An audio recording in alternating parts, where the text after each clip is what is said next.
Guys, we're going to be teleporting tomorrow, so just for the next several hours, I'm going to flash the lights and play a series of loud, oppressive bass notes, just at progressively shorter intervals for the next several hours. I don't know what you're talking about. Like, couldn't you just do that for the last half hour? You think someone was like, no. I'm going crazy. Why didn't somebody make a snooze button?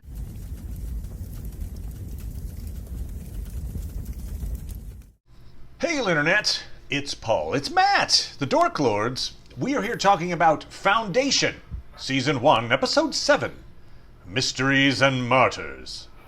We open with Salvor Hardin and the Anacreons finding the Death Star, the planet-killing ship Invictus, in an asteroid field. They make preparations to board. The Invictus has defenses that have already destroyed a few Anacreon ships, and that's why they brought in help. So that's where we start. We end with Gale and the digital version of Harry Seldon on board the Raven bound for Helicon. Gale instinctively puts up a screen to block a stray meteor particle that likely would have killed her.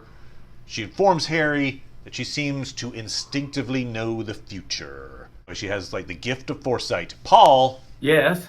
What do you think of episode 7, good sir? I liked it. Even though there were things that gave me pause, sort of like, I'm trying to figure out if I'm okay pause. with some of the things that are happening in the show.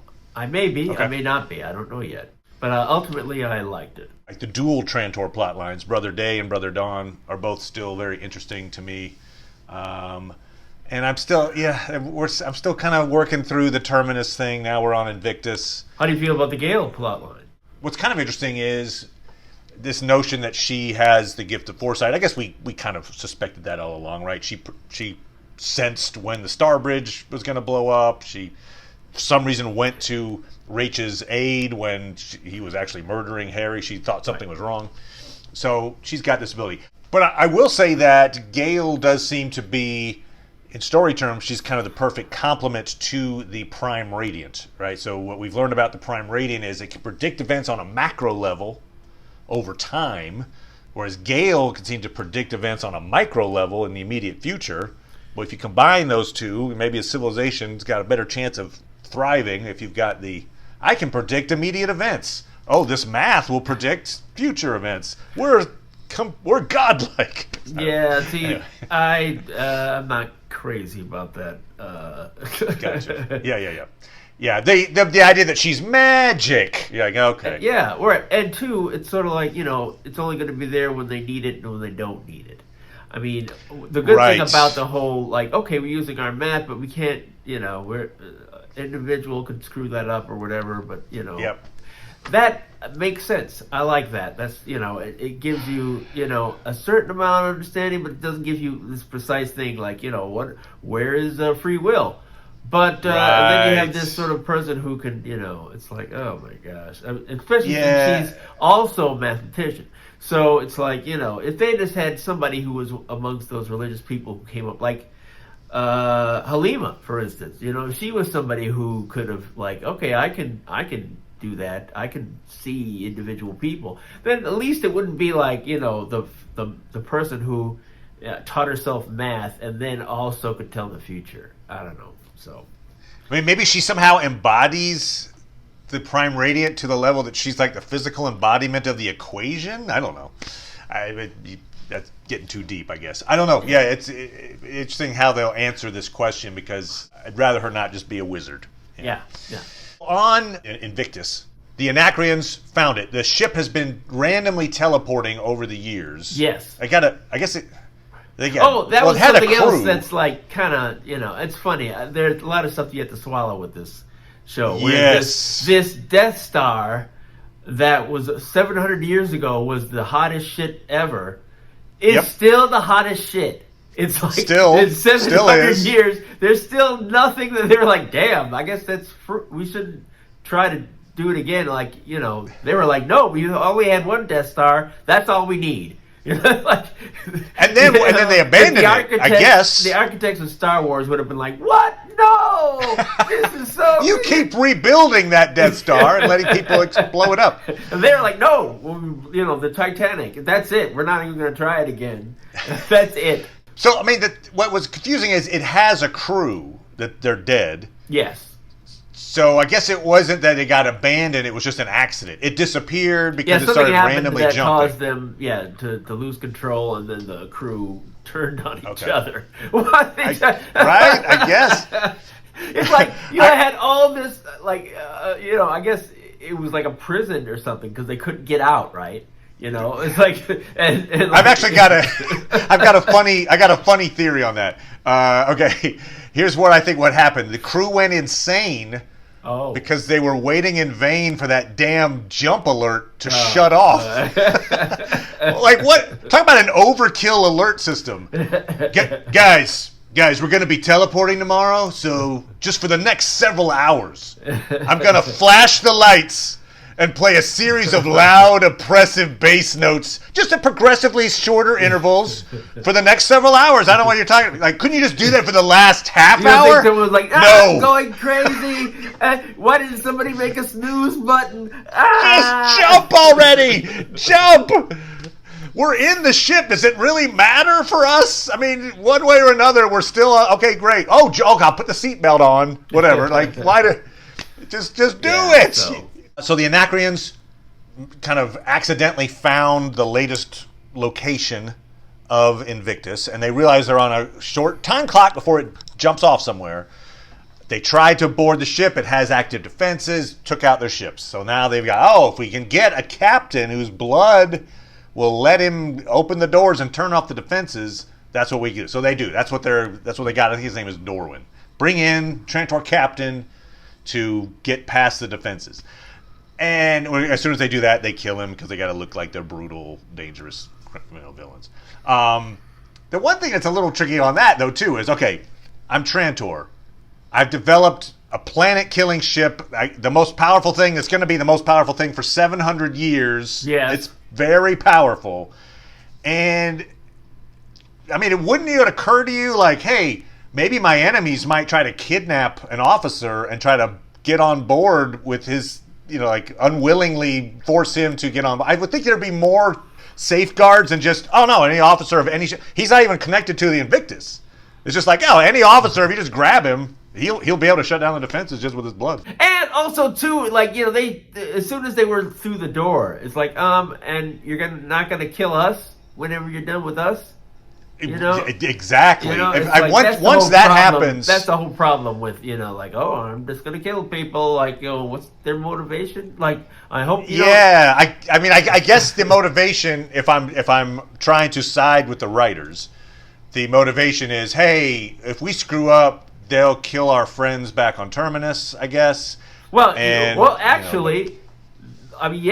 least they won't have some they can't kill planets. It's like, Yeah, exactly. Exactly. What's the... At some point you start doing the math, and you're like, okay, maybe I should push this guy off the gangplank. It's like, wait, I'm going to die anyway. You're not going to make me a lieutenant or anything. And even still, do I want to be a part of your crazy killing group? Also, there's the notion, they set up the idea of when it jumps, it could jump into a sun or a black hole or something. Yeah, well, it hasn't yet. Yes, I suppose it could jump somewhere that's uninhabitable and it would kill everybody and it would blow. But probably not. But to be probably honest, not. My whole, I shouldn't say it, even though I like this episode. I know we're crapping on an episode that was pretty good. It's like, well, she's not going to succeed because that's such a big change in the story that Farah's trying to do. It's like, what's the odds? I mean, I guess I should give it credit if it really is the plan to destroy Trantor, It's like, okay, I mean, I guess you could do that, and then if the Cleons leave the planet, because if they die, and I can't imagine that's the way the show is going to go. So the only way I can imagine Farah's plan working is if the Cleons, Day and Dawn and Dusk, leave the planet before she rams into it. So it's like, is the point of this for her to fail at her mission? Is that what the story plan is? I mean, that's a good point. I noticed that the last episode of the season is called The Leap. Probably has multiple meanings, but one of those meanings could be the Invictus kind of, because their plan is get control of the jumping mechanism and then jump it into Trantor, suicide mission, blow up Trantor, destroy the Empire.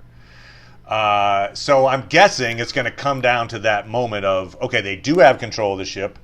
If Salvor doesn't save the day, they're going to jump the ship and destroy Trantor, and I assume they wouldn't do that. I think you're right. I don't think they would blow up the planet. So, and it seems to me like you got 3 episodes.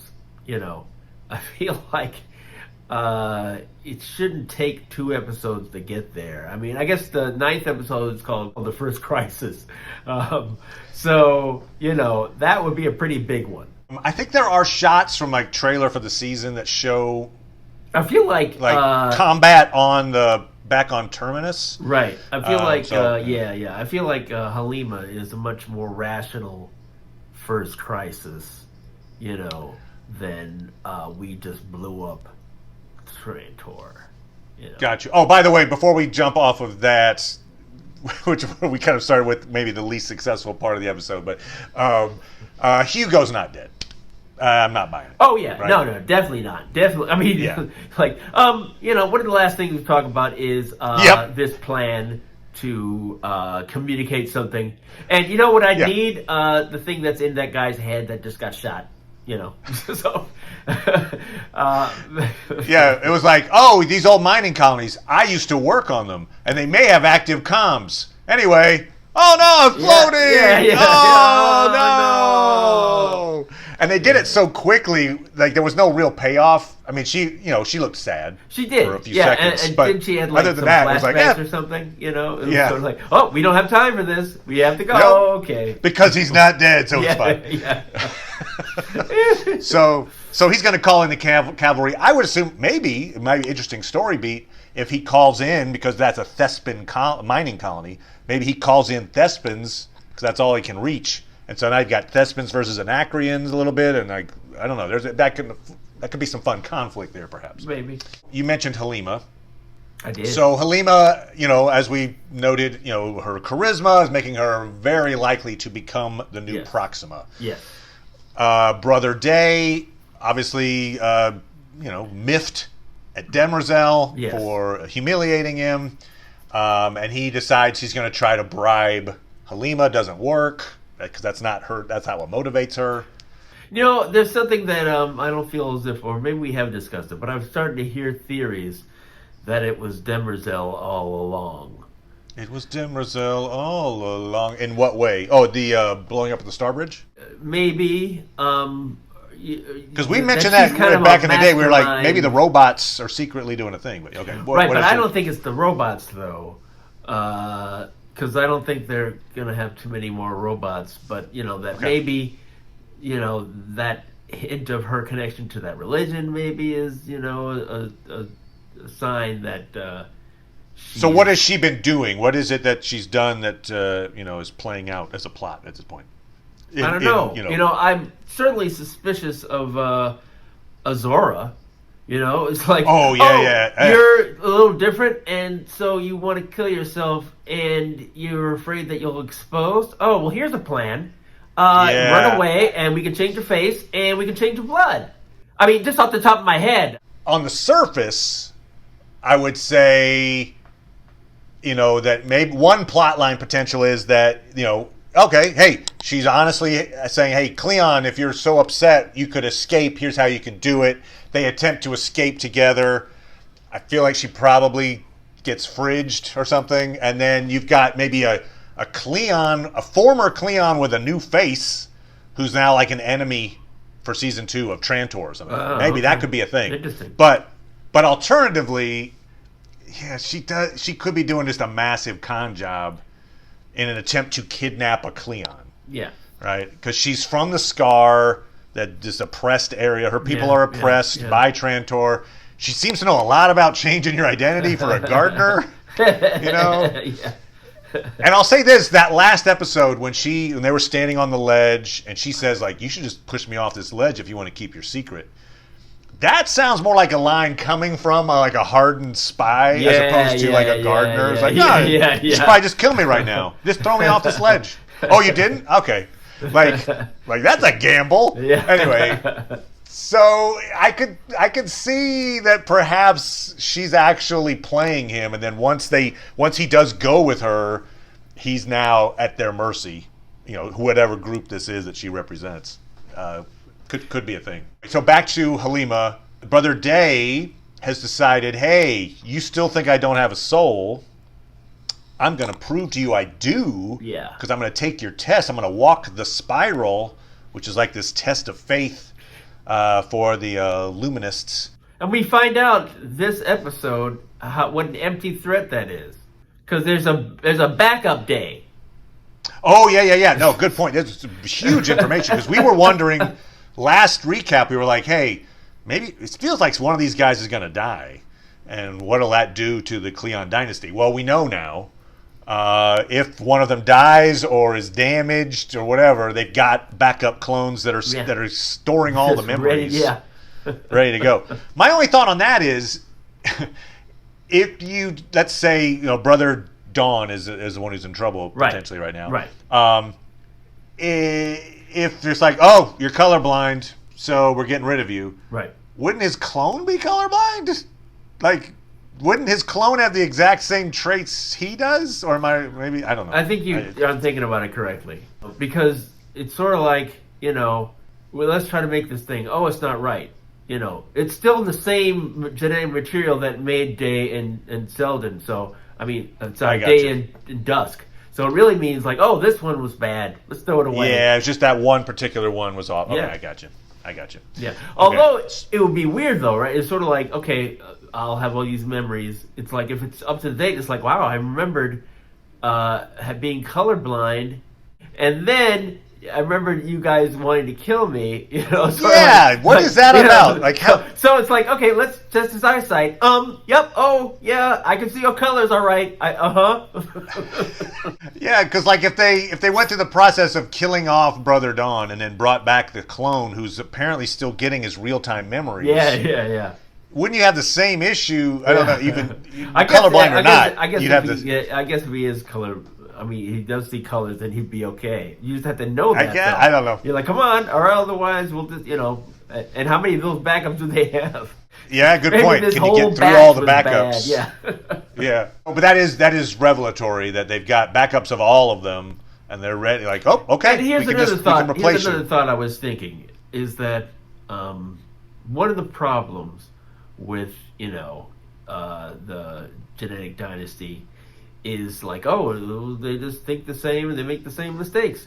So, you'd think that would be a Dawn's pitch. Like, hey, look, I'm a little different than you guys. Maybe I won't make the same mistakes. You should keep me around. You should actually be trying to get more genetic variants so that you won't be so stupid. But they don't want. That's not what they want, right? They want to idolize this original Cleon. We want to be exactly like that guy, right? And that's what I like about that a lot is it does. Until this episode, I didn't see the idea that obviously Halima's like, you guys don't have souls because you don't change, you don't grow, right? And here we see like a great example of that. Like, okay, if I step out of line at all, I have to move the same. I have to think the same. I have to speak the same. No variations. Right, and if I do variate, whoop, I'm out. And so that does set up like, okay, I see the point that they are really restricted. Yeah. In like keep at this level all the time. Right. So like the way that they sort of like communicate to each other, like, no, nothing else matters outside of here. Really? Nothing else matters? Oh my God. I would suggest you keep that to yourselves. Because me watching it was like, boy, I can't wait to see these guys fall. These guys fall down. Yeah, I'm not even their citizens. Brother Day, and he does feel like he's about to get his comeuppance, but he seems very pleased with himself. Yeah. Like I beat Halima because I'm going to take this test. Yeah. But we do see like people who tried to take the test are just severe sunburn and heat stroke, dead, I'm blind. sure he's going to make it, but But yeah, it's gonna be something for him to do. There is a shot from one of the trailers where I think we do see him with a really sunburned face. Yeah, so I feel like he goes through some hardships. I mean, but they probably haven't communicated the fact that there's backups for everybody, right? Right. Yeah. No, I think that's true. I don't think that's common knowledge. He introduced Azora to it, sort of like, you didn't know this. So most people now she knows. Don't know. Yeah. She runs a podcast, so now everybody knows. Just learned this today, by the way. My boyfriend took me down to the... We'll be right back.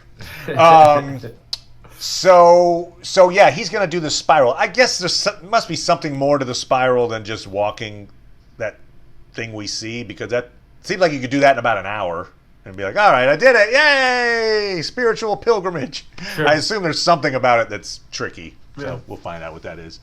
Something that was a little odd was when Brother Day is talking to Demerzel and like, hey, look, you humiliated me, blah, blah, blah, blah. He threatens her, right? He's like, hey, I could just tell Halima that you're a robot. And what do you think she'd think about that with no soul? Well, he does say that, it wouldn't necessarily help me, but, But what it suggests is, and more than suggests, it basically states that Demerzel being a robot is a secret. Oh, yeah.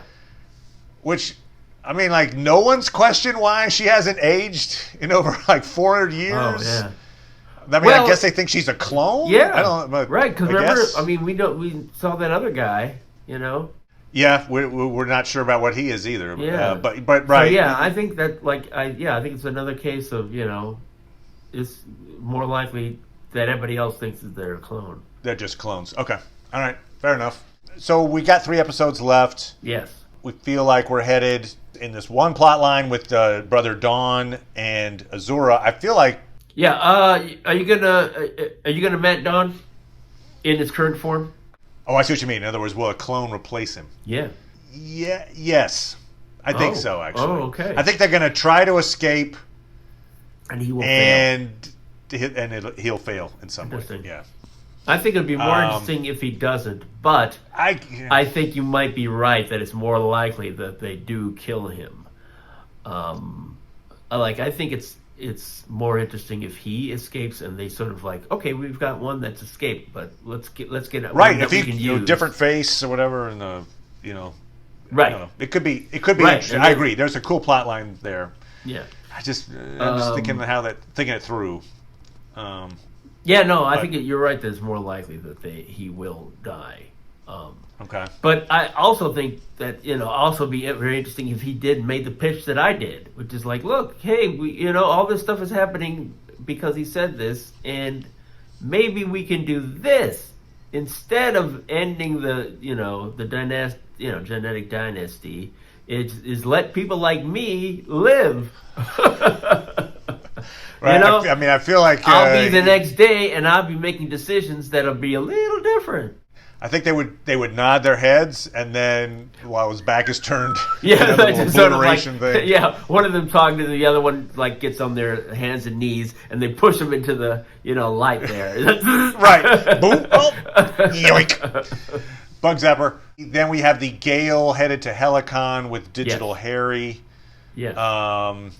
What do we think is happening there? Like, what do we see as like the season 1 end? I'm not really sure. I mean, I guess some people have talked about there's another,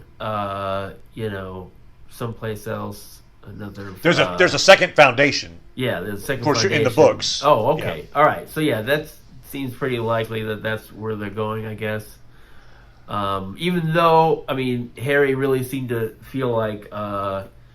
Gale should have been, leading that group, I guess. But, man, that kind of says that, I mean, well, according to his plan, I mean, maybe his backup was only there in case she died. I mean, but, yeah, he intended to separate the two of them. And, and Gale was supposed to follow the plan until she died, I guess. I still feel like I'm even a little more convinced that Salvor is Gale's daughter now. That in some ways the plan worked because Salvor ended up there and as kind of Gale's proxy. And then yeah, Brother Day's gonna walk this spiral, but it's got to change him in some way, right? I don't think he just does it and it's like, okay, we're fine. Yay, look, I did it. Like that pilgrimage I think it's maybe makes him question. Maybe like it makes him question, do I have a soul? I don't know. Maybe like he comes back like he's changed in some way, because otherwise it just, who cares? Oh, I proved it. Great. I agree that it'll be, why do it if you're not going to be meaningful? I mean, yeah. It makes me wonder though if somehow Demerzel is going to figure out a way to cut Brother Day off from uploading his memories and kills him. I got you. So in other words, he's put himself in peril, Yeah. and while he's in peril, now he's at the mercy of those on the planet, including perhaps Demerzel. Okay, Yeah. That's an interesting way to put it too. Because it does seem like it would be unfair if he did the test with the little protective bracelet thing on or whatever. Yeah, like, no, nothing can touch me. Right, Look, they're like, no, you have to do it the old ways or whatever. So make yourself vulnerable. I mean, if he does it and succeeds and lives, and I mean, it's probably not going to make him want to end the genetic dynasty, and that's unfortunately, actually, in a way, it's sort of like that's the only thing, and then everything will be all right. That's like, really, that's the only thing. It's like, but you can see why they wouldn't want to do that. I can picture why the Cleons are like, oh yeah, no, but I mean, it's really it's like a short list, man. You think there's other stuff like That's like true. hey, end the genetic dynasty and have a Encyclopedia Britannica, and you're good. Then it's just 1,000 years. You're right, because he does ask. He asks Halima, "What do you need?" She's like, "The end of genetic dynasty." And it's not like, and here's the list of 20 other things, our demands. Well, but that, also that Harry Seldon laid out too. Harry Seldon was like, hey, we better make this, encyclopedia, and also we should end this. And it's like just two things. I mean, I think obviously too, we'll see the vault will open at some point here. Right. Yeah. The first Crisis episode probably is where it does that, but it might be the leap. So yes, we'll be back talking about episode 8, and come on back for that. We'll probably, a little belatedly, we'll probably be talking about Dune, and then we got the Eternals coming up, which seems to be divisive at this point. Yes. But yeah, anyway, we'll see what that's all about. So come on back for that. Thank you as always, Paul. Appreciate it, good sir. You're welcome. And we will talk next time. Bye. Bye.